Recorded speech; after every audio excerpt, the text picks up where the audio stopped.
Hope you're doing good. Micah back with another video. Back here to talk about the updates that landed for Samsung Galaxy devices throughout the month of August. And surprisingly, this was an interesting month for Samsung, mainly because the updates were really prioritizing One UI 8. And in my case, and in some of you guys' case as well, you guys are running the beta. So we got additional updates from that perspective. And watching how Samsung has been a little faster, a little bit more accelerated in terms of specific aspects of updates was also interesting for this month. So without further ado, we're going to jump into the screenshots and actually check out what was updated and have you guys been keeping your apps up to date. So without further ado, let's jump in here. And one of the first things we're going to talk about is Shop Samsung. Interesting app that receives multiple updates, probably because of deals that's going on within the app, ensuring that the purchasing capabilities is secure and optimized to make that the best possible. Maybe even optimizing battery life because running the Shop Samsung app is relatively heavy duty, meaning it could tax the battery life a little bit because of how graphical it is. And this was earlier on in the month. Now we'll see if it was as we continue to go on. But we know that we have some new items, new products from Samsung being announced here this coming week, September 2025, the first week of September, Labor Day week of September 2025, around the new Galaxy tablets, along with potentially other products. So no doubt maybe they started seeding some of that in updates such as this.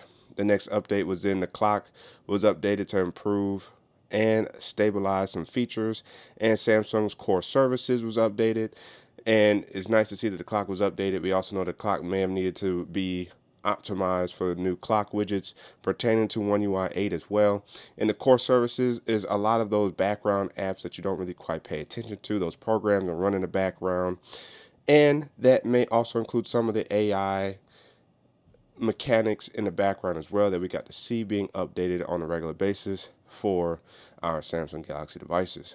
Samsung Cloud was also updated, something that we use, something that we want to see to be more on the same lines of iCloud. I do think Samsung Cloud is kind of right there because of the ease in which you can transfer and switch between devices, and it kind of uses Samsung's Cloud for the device pairing between multiple different devices. So it's good to see that Samsung is really catching up in that way when it comes to Samsung Cloud.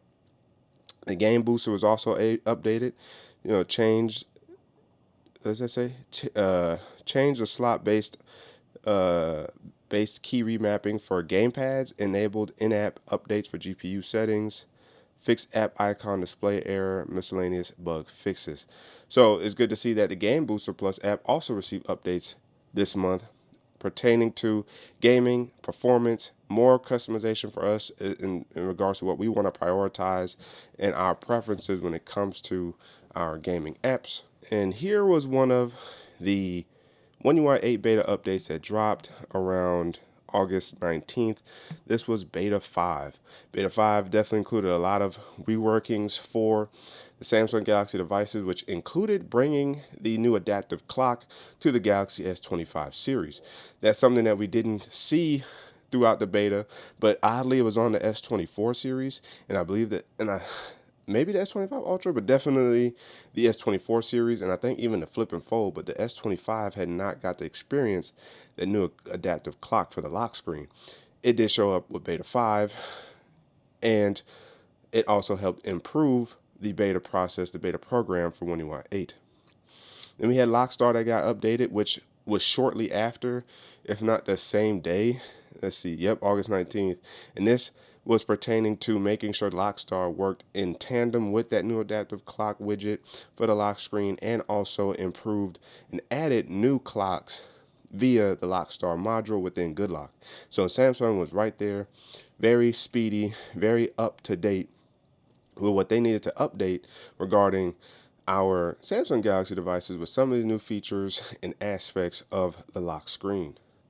Then you had Game Booster getting another update, and as you see, it says change some category, changed non-game app to genre, and then added aim assist menu. Again, refining the experience of using and playing games with our Galaxy devices and tuning them the way we want to do so.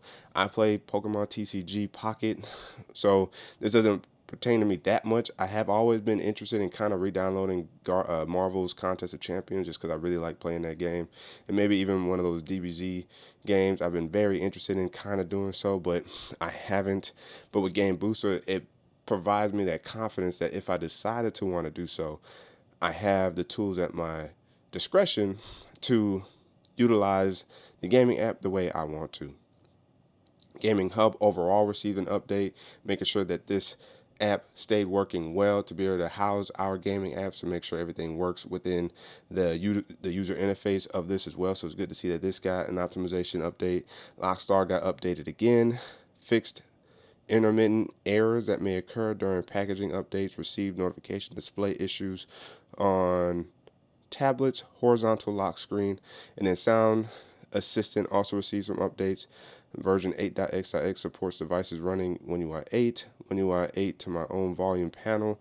So I applied the One UI 8 to that and applied stabilization code. So Sound Assistant is what you can use to actually redesign your volume rocker there. And it's good to see that this got One UI 8 support and may have added some additional features or looks, if you will, to again personalize your device to you.